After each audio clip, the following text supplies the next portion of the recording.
सर्वेभ्यो नमो नमः। आज हम अपनी 10वीं कक्षा का 8वां पाठ विचित्र साक्षी अनोखा गवाह, विचित्र साक्षी का अर्थ है अनोखा गवाह का अभ्यास कार्य करेंगे। इससे पहले हमने इसका हिंदी अनुवाद किया था, आज हम इसका अभ्यास कार्य करेंगे। पहला जो क्वेश्चन है वो हमारा एक पदेन में उत्तर है कि दृश्य है प्रदेश है पद यात्रा ना सुखवह। किस प्रकार के क्षेत्र में पद यात्रा पैदल नहीं जाना चाहिए या जो पैदल चलना है वो हितकारी नहीं होता है, सुखकारी नहीं होता है। तो यहाँ पे हम आंसर देंगे विजने। विजने प्रदेश से होता है बच्चा जहाँ पर कोई आता जाता ना हो। ठीक है, जो विजन रहित हो, किससे? जनों से, लोगों से जो रहित हो, जहाँ पर कोई आता जाता ना हो, तो उस प्रकार के प्रदेश में पद यात्रा जो है वो सुखकारी नहीं होती है, वो भी रात्रि में। ठीक है। अतिथि केन प्रबुधः, अतिथि किस प्रकार से जाग गया था? तो अतिथि कैसे जाग गया था? पाद ध्वनिनः। ठीक है, चोर की जो पैरों की ध्वनि थी उससे क्या हुआ था? अतिथि जाग गया था। तो यहाँ पे हम पाद ध्वनिनः लिखेंगे। मैंने आपको पहले भी बताया हुआ है बच्चा, जो हमारा क्वेश्चन पूछ रहा है और जिस विभक्ति में है तो हमें आंसर भी उसी में ही देना है। केन हमारी तृतीय विभक्ति एक वचन का है, तो पद ध्वनिना भी ये हम तृतीय विभक्ति एक वचन में ही दे रहे हैं। लेकिन ध्यान रखो यहाँ पे केन पुल्लिंग है और पद ध्वनिना हमारे क्या हो जाएगा? स्त्रीलिंग में चला जाएगा। ठीक है बेटा, तो आपको आंसर देते टाइम ये ध्यान रखना है कि कौन सी विभक्ति में और कौन से वचन में आपको आंसर देना है। नेक्स्ट है क्वेश्चन नंबर 3 है कृषकायः कः आसीत्। कृषकाय कौन था? कृषकाय का मतलब था दुबले पतले शरीर वाला। तो दुबले पतले शरीर वाला कौन था? अतिथि था, निर्धन व्यक्ति था। ठीक है, यहाँ पे अगर आप निर्धनः भी लिखोगे, निर्धना जनः भी लिखोगे तो भी चलेगा, अदरवाइज यहाँ पे आप लिख सकते हो अतिथि। कृषकाय जो था दुबले शरीर वाला कौन था? अतिथि था। ठीक है बच्चा। नेक्स्ट है न्यायाधीशः कस्महि कारः गृहदंडम आदिशवान। न्यायाधीश ने किसको कारागृह में डालने का आदेश दिया? किसको आदेश दिया था? आरक्षिणे। यहाँ पे कस्मई है, चतुर्थी विभक्ति है, हमारे पास एक वचन है, तो आरक्षिणे में भी हमने चतुर्थी एक वचन का ही प्रयोग किया है। यहाँ पे बच्चा आप देखो किसको दिया था आदेश न्यायाधीश ने कारावास में डालने का? तो ये दिया था आरक्षी को, जो उस गांव का कोतवाल था जिसने वास्तव में चोरी की थी, उसी को ही न्यायाधीश ने कारावास में डालने का आदेश दिया था। ठीक है बेटा, तो यहाँ पे हम क्या लिखेंगे? आरक्षिणे। नेक्स्ट है कम निक्सः मृत शरीरम आसीत्। किसके पास मृत शरीर था? तो किसके पास मृत शरीर था? राजमार्ग के पास मृत शरीर पड़ा हुआ था। जब न्यायाधीश के पास एक व्यक्ति आता है और वो बताता है कि राजमार्ग पे किसी ने मार दिया है किसी को और उसका जो मृत शरीर है वो राजमार्ग पर गिरा हुआ है, तब न्यायाधीश ने क्या कहा था कि इन दोनों को लेके जाओ और वो जो शव है उसको लेके आओ, यहाँ पर लेके आओ। तो यहाँ पे हम बेटा कम के यहाँ पे क्या आ जाएगा हमारा आंसर? राजमार्गम। कम निक्सा किसके पास मृत शरीरम आसीत, मृत शरीर था? राजमार्गम निक्सः मृत शरीरम आसीत, राजमार्ग के पास मृत शरीर था। नेक्स्ट है बेटा क्वेश्चन नंबर 2 है हमारा निर्धनः जनः कथम वित्तम उपार्जितवान। निर्धन व्यक्ति ने किस प्रकार से धन को इकट्ठा किया, उपार्जित किया? तो किस प्रकार से उसने अपना धन कमाया था? बहुत ही परिश्रम से उसने अपना धन कमाया था। भूरी परिश्रम है। भूरी का मतलब मैंने आपको बताया था, भूरी का मतलब होता है बहुत ज़्यादा। भूरी बहुत ज़्यादा परिश्रम करके उसने धन कमाया था। ठीक है, परिश्रम में लय प्रत्यय है। जनः किमर्थम पदातिः गच्छति। जो व्यक्ति था वो किस लिए पैदल ही चल दिया था? क्यों चल दिया था वो पैदल ही? क्योंकि वो अर्थकाशीन था, उसके पास धन की कमी थी, इसलिए वो पैदल ही चल दिया था। जो निर्धन व्यक्ति था धन की कमी के कारण पैदल ही चल दिया था। वो पैदल कहाँ जा रहा था? अपने बेटे को देखने के लिए। ठीक है, महाविद्यालय में के छात्रावास में जो उसका बच्चा रहता था, बेटा रहता था, उसको देखने के लिए वह पैदल ही चल दिया था जब उसे पता चला था कि उसका पुत्र बीमार है। ठीक है बच्चा। नेक्स्ट है क्वेश्चन नंबर 3 प्रस्तुतेः निशा अंधकारे सः किम आचिंत्यत। जब अंधकार हो गया था, निशा अंधकार मतलब शाम का समय आ रहा था, शाम हो रही थी, सः किम आचिंत्यत उसने क्या सोचा? क्या सोचा उसने? पद यात्रा न सुबहवः, कहाँ पर? विजने परदेसे, तो इसमें आएगा विजने परदेसे पद यात्रा न सुबहवः। जो विजने परदेस है, जहाँ पर कोई आता जाता नहीं है, वह उस जगह पर रात्रि को पद यात्रा शुभकारी नहीं होती है। नेक्स्ट है वस्तुतः चोरः का आसीत, वास्तव में चोर कौन था? तो वास्तव में कौन था? आरक्षी चोर था। वास्तव में जो कोतवाल था, आरक्षी था, वो ही चोर था। नेक्स्ट है बेटा, जनस्य है कृदनहम निष्कम्य है आरक्षी की मुक्तवान। जन जो लोग थे उनको उसकी जब क्रंदन आवाज़ को सुनकर जब उसने रोना शुरू किया कि यह चोर है, यह चोर है, तो जनस्य है क्रंदनम निष्कम्य आरक्षी की मुक्त। तो आरक्षी ने क्या कहा था? आरक्षी ने क्या कहा था? रे दुष्ट तस्मिन् दिने तव्या अहम चोरित्वया मंजूषायाः घृणात् वारितः। ठीक है, इदानीं निजकृतस्य फलं भुक्त्वम् अस्मिन् चोराभियोगे तौ वर्षत्रयस्य कारादण्डं लप्स्यते। तो बेटा ये वाला जो आंसर है ना, ये काफ़ी लंबा था। इसको आप अपनी जो नोटबुक में हिंदी अनुवाद है वहाँ पे इसको अंडरलाइन कर लेना। ठीक है, इसलिए मैंने पूरा नहीं लिखा है। तो यहाँ से जो रे दुष्ट से स्टार्ट है, रे दुष्ट तस्मिन् दिने, कि जब वह व्यक्ति क्रंदन से वो कर रहा था तो आरक्षी ने उसको क्या कहा था? मैंने आपको बताया था ना कि जो अर्थी है उसके जो बोझ से जो कृषकाय था वो क्या कर रहा था? क्रंदन कर रहा था, रोने लग रहा था कि इतना बोझ मेरे से उठाया नहीं जा रहा है। और आरक्षी था वो हष्ट पुष्ट था, उसको कोई फ़र्क नहीं पड़ रहा था। तो आरक्षी उसकी क्रंदन को, उसके रोने की आवाज़ को सुनकर क्या कहता था? उसने क्या कहा था? रे दुष्ट, हे दुष्ट, तस्मिन् दिने, उस दिन, तव्या अहम चोरात्या मंजूषा ग्रहणात् वारितः, उस दिन तुमने मुझे चोरी करने वाली पेटी को ले जाने से रोका था। वारितः का मतलब होता है रोकना। उस दिन तुमने रोका था मुझे। इदानीं निष्कृतस्य फलं भुभक्षः, इसलिए तुम अपने किए हुए का फल भोगो। अस्मिन् चोराभियोगे, इस चोर की जो चोरी का उसके आरोप लगाया था। अभियोग का मतलब होता है आरोप लगाना। अस्मिन् चोराभियोगे तौ 3 वर्षत्रयस्थः कारादण्डं लप्स्यते, तुम्हें 3 साल के कारावास को भोगना पड़ेगा। ये इसका पूरा आंसर है। ठीक है, ये आप बेटा अपनी बुक में जो हमारा हमने हिंदी अनुवाद किया था वहाँ पर अंडरलाइन कर लेना। ठीक है बच्चा।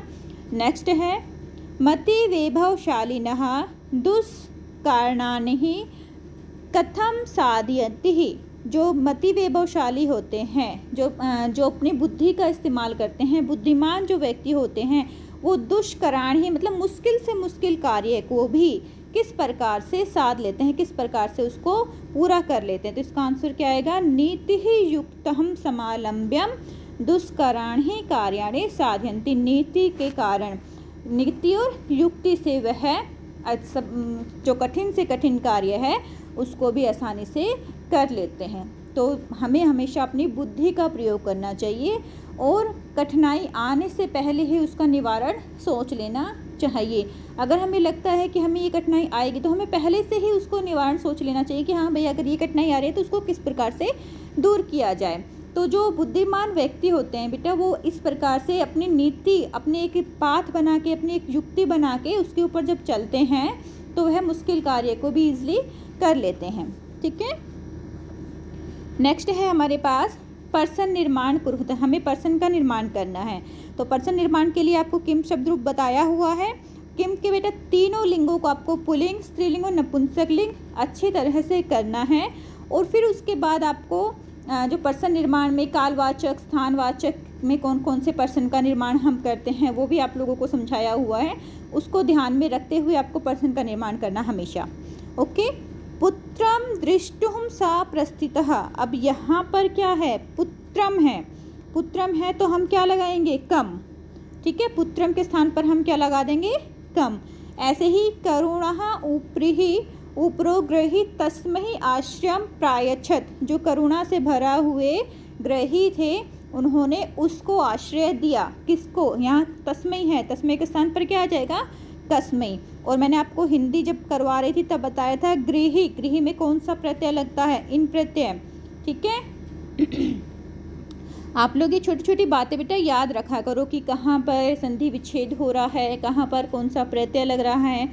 उससे आपका ना कंसेप्ट जो है टॉपिक का वो बिल्कुल क्लियर हो जाएगा और एक्स्ट्रा जो आपको ग्रामर की नॉलेज होगी वो भी हो जाएगी। चोरस्य पाद ध्वनिनः अतिथि प्रबुधा, चोर की पैरों की आवाज़ से अतिथि जग गया। तो यहाँ चोरस्य है, चोरस्य के स्थान पर अब क्या आ जाएगा? कस्य। षष्ठी एक वचन ना चोरस्य, तो हम इसके स्थान पर क्या लगा देंगे? कस्य। न्यायाधीशः बंकिमचंद्रः कः आसीत्। न्यायाधीश, यहाँ पे सॉरी मैं आंसर ही बोल गई, न्यायाधीश से बंकिमचंद्र आसीत्, न्यायाधीश बंकिमचंद्र थे। तो यहाँ पर क्या आ जाएगा? कहा। बंकिमचंद्र के स्थान पर क्या आ जाएगा? कहा आ जाएगा, क्योंकि यहाँ कोई व्यक्ति विशेष है और व्यक्ति विशेष भी पुल्लिंग है, तो हम क्या लगाएंगे? कहा। भार वेदन्या, अब भार वेदन्या क्या है हमारे पास? तृतीय विभक्ति का है, तृतीय एक वचन है भार वेदन्या, तो हम यहाँ पर भी तृतीय एक वचन लगाएंगे कया। ठीक है बच्चा। सह भार वेदन्यः क्रदन्ति समः, वह बोझ से क्रदन कर रहा था, रो रहा था। उभौ स्वं चत्वरे स्थापितवन्तः, उन दोनों ने शव को चबूतरे पर रखा, स्थापित किया। यहाँ चत्वरे चबूतरे पर रखा, तो कहाँ पर रखा? क्वेश्चन हमारा ये बनेगा कि उसने ने शव को कहाँ पर रखा, तो आंसर हम क्या देंगे? कुत्र। ठीक है, तो हमारा 6th में आंसर क्या जाएगा? कुत्र, कहाँ पर रखा। उभौ शवहम कुत्र स्थापितवन्तौ, तो हम आंसर में क्या देंगे? चत्वरे। तो बेटा इस तरह से आप जब इसका पर्सन निर्माण हम करते हैं तो इस तरह से पुट करके भी देखा करो कि हम यहाँ पर पुट करेंगे तो इसका आंसर क्या बनेगा। ठीक है, क्वेश्चन में जब हम पुट करेंगे तो आंसर क्या दे रहा है वो, उसी हिसाब से आपको विभक्ति और वचन देखने हैं कि कौन सी विभक्ति का है और उसी के हिसाब से कौन से वचन का है, और हम उसमें आंसर उसी से ही देंगे। और मोस्टली जो आपके पर्सन के निर्माण होते हैं ना बेटा, वो आता किस में से? किम शब्द रूप का ही आता है। तो आप इसको अच्छी तरह से लर्न करो। ओके बेटा। नेक्स्ट है यथा निर्देशनम उत्तर, यथा निर्देश उत्तर देना है। इसमें भी आपको अपनी बुक की हेल्प कर लेनी पड़ेगी इसमें, क्योंकि मैंने पूरा नहीं लिखा हुआ है। आप लोग अपनी बुक में से देखना, यहाँ पे है आदेशम डैश करके लिखा हुआ है, तो पूरा जो वाक्य है वो था बेटा आदेशम प्राप्य है उभौ अचलताम, आदेश को प्राप्त कर दोनों ही चल पड़े। अत्र किम कर्तृपदम, यहाँ पर जो कर्तृपद है, कर्तृपद कौन है? उभौ, दोनों के लिए ही कर्ता का प्रयोग किया है। नेक्स्ट है एतेन डैश करके लिखा हुआ है, तो इसमें पूरा वाक्य जो है ये है एतेन आरक्षिणः अध्वनिः तद्युक्तम तत् वर्णयामि। ठीक है, एतेन आरक्षिणः अध्वनि तद्युक्तम तद् वर्णयामि, जो ये आरक्षी है इसने मार्ग में जो कहा वह मैं आपको बताता हूँ।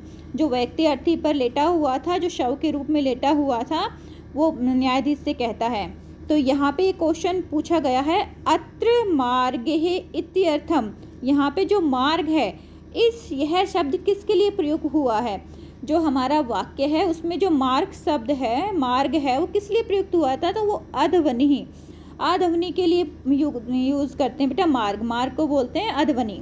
ठीक है, मार्ग को क्या बोलते हैं? अध्वनि।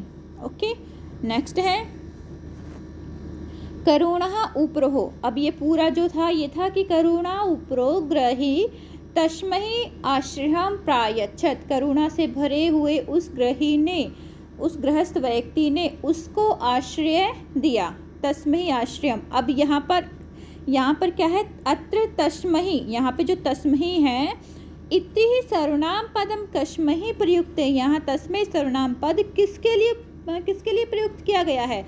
तो यहाँ किसके लिए प्रयुक्त किया गया है? गृहस्थ व्यक्ति के लिए प्रयुक्त किया गया है। ठीक है, तो यहाँ पे हम क्या लगाएंगे? गृहस्थ व्यक्ति, जो गृहिणी था, जो गृहस्थ व्यक्ति था, उसके लिए जो करुणा ऊपरी ग्रही था, तस्मै आश्रम, उसको आश्रय दिया।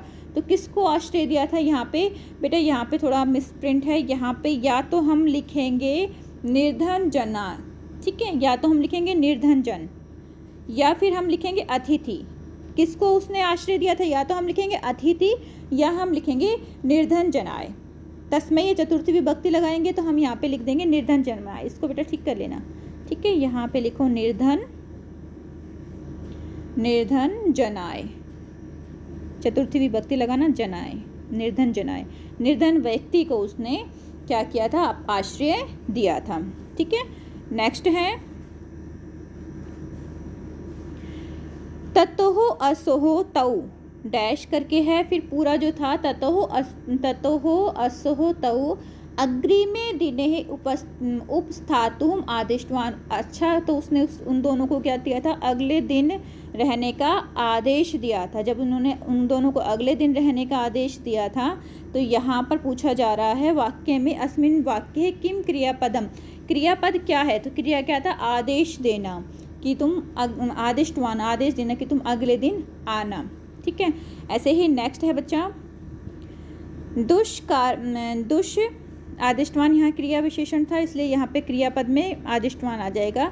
दुष्कराण्यापि, मतलब मुश्किल से मुश्किल कार्य भी, दुष्कराण्यापि कर्माणि मति वैभवशालिनः, तो यहाँ पे मति वैभवशालिनः के स्थान पर क्या आना चाहिए कि जो यहाँ पे विशेषण पद कौन सा है, यहाँ पे विशेष्य पद क्या हो जाएगा, कर्मणि, दुष्कर्मणि दुष्कार्याणपि कर्माणि मति वैभवशालिनी, जो मति वैभवशालिनी व्यक्ति है वो मुश्किल कार्य भी आसानी से कर लेते हैं। तो यहाँ पे कर्माणि हमारे पास जो है क्या आ जाएगा, विशेष्य पद आ जाएगा, और इसका विशेषण क्या होगा, मुश्किल से मुश्किल कार्य, दुष्करणायापि ही। ठीक है, वो इसका विशेषण हो जाएगा और कर्मणि इसका विशेष्य हो जाएगा। तो ये हमारा क्वेश्चन नंबर 4 हो गया बेटा। अब नेक्स्ट है हमारा क्वेश्चन, संधि को हमें करना है, पदातिरेव पदातिधन एव निशा अंधकारे निशा धन अंधकारे। ये संधि आप लोग पहले भी पाठ में कर चुके हो सारे की सारी। अभिधन आगतम अभ्यागतम, यण संधि हो गई है यहाँ पे। ठीक है, अभिधन आगतम अभ्यागतम, भोजन धन अंते भोजनांते। ये संधि कौन कौन सी हो रही है आप मुझे कमेंट बॉक्स में बताओगे कि इसमें कौन कौन सी संधि हो रही है। ठीक है, और अपने नोटबुक में भी साइड में लिखोगे कि ये कौन सी संधि है, ताकि मुझे पता लगे। अगर फिर भी आपको नहीं आता है, नहीं कुछ समझ में आता है, मुझसे पूछना। चोरोयम, चोरोयम का क्या आ जाएगा, चोरः धन अयम, ग्रहाभ्यंतरे लीलिएव लीलाया धन एव तदयुक्तम, इसमें यथ जमा उक्तम प्रबुधः अतिथि प्रबुधो अतिथि। ये हमारा संधि था जो इजी ही थी, ज़्यादा मुश्किल नहीं थी बिल्कुल भी। विभिन्न प्रत्ययान्त पदानाम पृथकम करनम, हमें प्रत्यय जो आए हुए थे, जो पद जो हमारी बुक में आए थे, उसको हमें अलग करना था कि इसमें से कौन सा लय प्रत्यय है, कौन सा तुमुन है, कौन सा कत है और कौन सा तवतु प्रत्यय है। तो इसमें बेटा जब हम अलग करेंगे तो देखो जो लय प्रत्यय है उसके ये सारे हैं, परिश्रमय विहाय आदाय समागत्य है, इन सब में क्या है, लय प्रत्यय। और लय प्रत्यय के आपको क्या बताया था मैंने, जिसमें भी पीछे या हो उसमें लय प्रत्यय होता है। ये थोड़ा ध्यान रखना, सिर्फ ध्यान रखने के लिए बताया था कि जहाँ पर भी पीछे आपको या दिखाई देगा वहाँ पर मोस्टली लय प्रत्यय हो गया। तो परिश्रमय है, विहाय आदाय समागत्य, इसमें सब में क्या है, लय प्रत्यय है। यहाँ पे कत प्रत्यय है, कत प्रत्यय किसमें है, ये सारे कत प्रत्यय के हैं। प्रस्थितः परिविष्टः नियुक्तः मुदितः, तः तः तः पीछे आपको दिखाई देगा। प्रस्थितः परिविष्टः नियुक्तः मुदितः, इसमें सब में क्या आ रहा है, हमारा कत प्रत्यय आ रहा है, तब प्रत्यय आ रहा है। और हमारा यहाँ पे सारे तवतुः प्रत्यय हैं। कत्वतु बोलते हैं, लिखते हैं, लिखते हैं कत्वतु, लेकिन बोलते क्या हैं, तवतुः प्रत्यय हम बोलते हैं। ठीक है बेटा,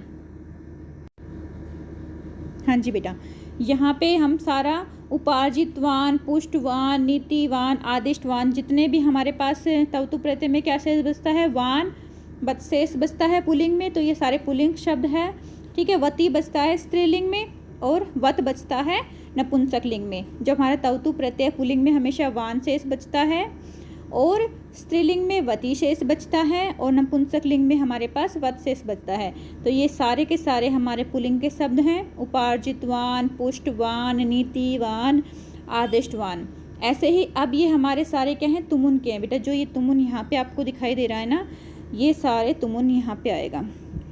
दाय यहाँ पे दापयितुम, दृष्टुम, क्रोशितुम, निर्णयतुम, जहाँ पर भी तुम आए वहाँ पर तुमुन प्रत्यय है। ये हमने याद किए थे थोड़ा सा इसके देखने के लिए कि हमें पता लग जाए कि तुमुन प्रत्यय कौन सा होता है, तह प्रत्यय कौन सा होता है, लप प्रत्यय कौन सा होता है, तवतु प्रत्यय कौन सा होता है। ओके बेटा, नेक्स्ट है हमारा वाक्यानां बहुवचने परिवर्तन, वाक्य को हमने बहुवचन में परिवर्तन करना है। जो हमारे ये वाक्य हैं उनको हमें क्या करना है, बहुवचन में प्रयोग करना है।